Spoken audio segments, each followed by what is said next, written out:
मुख्यमंत्र्यांनी सगळ्यांच्या समोर विधानसभेत ते बोललेले आहेत की हनी नाही आणि ट्रॅप नाही, काहीही नाही.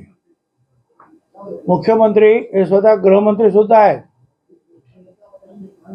त्यांनी स्वतः सांगितल्यानंतर मला असं वाटतं की आपण आणखी काय बोलू शकतो. नाशिकमध्ये विजय वडेट्टीवार यांनी सांगितलं आमच्याकडे सीडी आहे.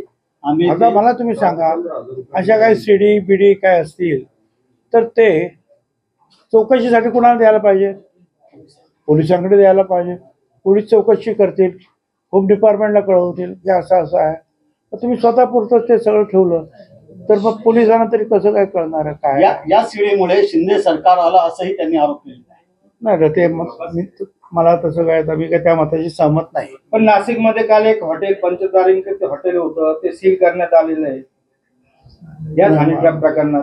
मला काय कल्पना. मागच्या आठवड्यामध्ये नाशिक जिल्हा